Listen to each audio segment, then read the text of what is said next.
कह रहे ढंग से लड़िए, हमको भी लीजिए, तब हम दिखाते हैं, देखिए कैसे होते हैं 400। आलोक जी। ओवैसी जी अपना काम कर रहे हैं, बीजेपी के लिए जो करना है उनको कर रहे हैं। अब क्या डर है क्या नहीं है वो तो यही बता सकते हैं। वो कर्नाटक में गए 3 सीटें, यूपी में आए 5-6 सीटों पे लड़ेंगे, वहाँ जाएंगे 2-4 सीटों पे और ताल ठोकेंगे सीधी सीधी मोदी जी को, सीधी सीधी योगी जी को कि हम बेरोजगारी पे हम चर्चा करना चाहते हैं, हम ये करना चाहते हैं। मुझे लगता है कि जो तेलंगाना की पार्टी, वो तेलंगाना में पूरी सीटों पे नहीं लड़ती है, केवल और केवल किस तरह से बीजेपी को फ़ायदा पहुंचाया जाए उसका काम करते हैं और ये आगे भी करते रहेंगे।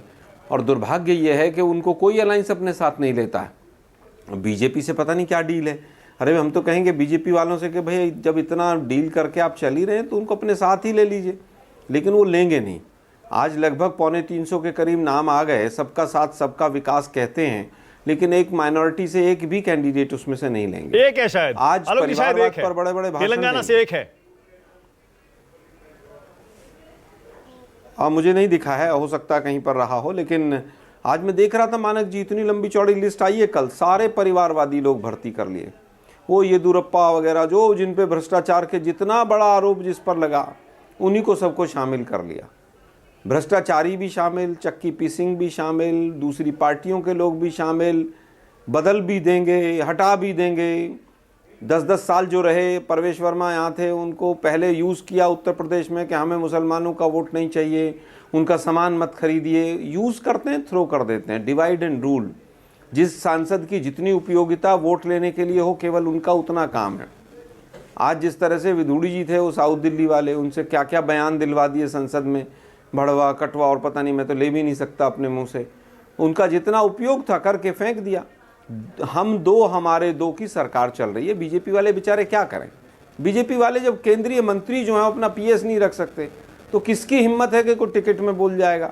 सब ईडी, सीबीआई और पेगासस का कमाल है। मनोज तिवारी अकेले शायद उस गाने की वजह से बच गए, वो काफ़ी गाना फेमस हो रहा है, उसकी वजह से शायद बच गए वो। और वो दुग्गल जी जो थी वो शायद मुझे लग रहा है कि अपने हस्बैंड की वजह से उनका टिकट कट गया। अरे भाई सारे के सारे तो दागी आपकी पार्टी में है, अब नहीं हटाओगे तो क्या करेंगे? मीनाक्षी जी के साथ गलत हुआ। मीनाक्षी जी ने, वो मीनाक्षी लेखी जी ने बस इनकी पोल खोल दी थी संसद में कि चुप रहो नहीं तो ईडी आ जाएगी। वो पोल खोलने के चक्कर में चली गई बेचारी, नहीं तो उनका टिकट तो होना चाहिए था। वो मंत्री थी केंद्र में। कमाल है। लेकिन आज बड़ी हमदर्दी आ रही है आपको मीनाक्षी लेखी पर, जो हमेशा आपके टारगेट पे रहती थी। दे दीजिए उनको टिकट, फिर इतनी हमदर्दी है आलोक जी तो उतार दीजिए। आपकी 3 सीटें दिल्ली की बाकी हैं अभी। किसको? मीनाक्षी लेखी को। किसको उतार दें मानक जी? देखिए मैं मीनाक्षी लेखी जी को क्यों उतार दें अपने यहाँ अपनी पार्टी में? वो भाजपा में है, हम अपने यहाँ क्यों उतार दें उनको? वो ईडी का डर देती थी हमें, अब हम उतार दें उनको? क्यों उतार दें भाई? लेकिन वो पोल खोलती थी बीजेपी का। बीजेपी के जो ऊपर के 2 शीर्ष नेतृत्व के 2 लोग हैं, उनको पोल खोलना पसंद नहीं है।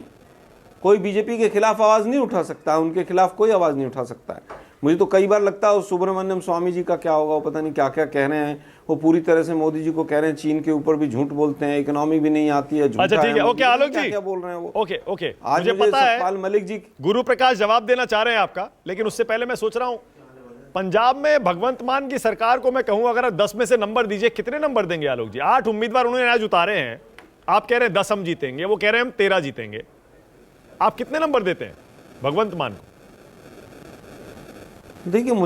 देखिए मुझे लगता है कि कितने नंबर देना, कितना क्या करना, मैं पंजाब का जब चुनाव होगा तो असेसमेंट भी करेंगे, नंबर भी देंगे।